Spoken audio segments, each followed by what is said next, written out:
ನಂಜನಗೂಡು ತಾಲೂಕಿನ ಹೆಡಿಯಾಲ ಗ್ರಾಮದ ವೀರಭದ್ರಸ್ವಾಮಿ ಎಂಬಾತ ತಂಗಿಯ ನಿಶ್ಚಿತಾರ್ಥಕ್ಕೆ ಸಾಮಗ್ರಿ ತರಲು ಹೋಗಿ ರಸ್ತೆ ಕಾಮಗಾರಿ ಹೊಂಡಕ್ಕೆ ಬಿದ್ದು ಕೋಮಾ ಸ್ಥಿತಿಗೆ ತಲುಪಿದ್ದು, ಘಟನೆಯಲ್ಲಿ ಗಾಯಗೊಂಡ ಯುವಕ ಮೈಸೂರಿನ ಖಾಸಗಿ ಆಸ್ಪತ್ರೆಯಲ್ಲಿ ಚಿಕಿತ್ಸೆ ಪಡೆಯುತ್ತಿದ್ದಾನೆ.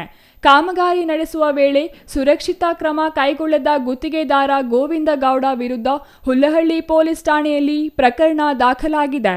ತಂಗಿಯ ನಿಶ್ಚಿತಾರ್ಥ ಹಿನ್ನೆಲೆ ವೀರಭದ್ರಸ್ವಾಮಿ ಹೆಡಿಯಾಲ ಗ್ರಾಮದಿಂದ ಹುಲ್ಲಹಳ್ಳಿಗೆ ಪಲ್ಸರ್ ಬೈಕ್ನಲ್ಲಿ ತೆರಳಿದ್ದಾನೆ. ಮಾದಾಪುರ ಹಾಗೂ ಕಾರ್ಯ ಗ್ರಾಮದ ನಡುವಿನ ರಾಜ್ಯ ಹೆದ್ದಾರಿಯಲ್ಲಿ ಸಾಗುತ್ತಿದ್ದ ವೇಳೆ ಡೆಕ್ ಕಾಮಗಾರಿ ನಡೆಯುತ್ತಿದ್ದ ಭಾರಿ ಹಳ್ಳಕ್ಕೆ ಉರುಳಿ ಬಿದ್ದಿದ್ದಾನೆ. ಕಾಮಗಾರಿಯಲ್ಲಿ ಅಳವಡಿಸಿದ್ದ ಕಬ್ಬಿಣದ ರಾಡ್ಗಳು ಕಣ್ಣು ಹಾಗೂ ತಲೆ ಭಾಗವನ್ನು ಚುಚ್ಚಿ ಗಾಯಗೊಳಿಸಿದೆ. ಕೋಮಾ ಸ್ಥಿತಿಗೆ ತಲುಪಿದ ವೀರಭದ್ರಸ್ವಾಮಿಯನ್ನು ಚಿಕಿತ್ಸೆಗಾಗಿ ಮೈಸೂರಿನ ಖಾಸಗಿ ಆಸ್ಪತ್ರೆಗೆ ದಾಖಲಿಸಲಾಗಿದೆ.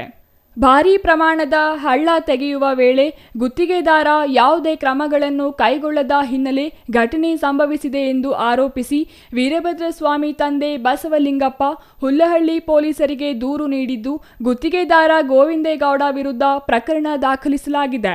ಘಟನೆಯಿಂದ ಸದ್ಯ ಮನೆಯಲ್ಲಿ ನಡೆಯಬೇಕಿದ್ದ ಶುಭ ಕಾರ್ಯ ಸ್ಥಗಿತಗೊಂಡಿದೆ. Kumar, CTV news, Nanjangud.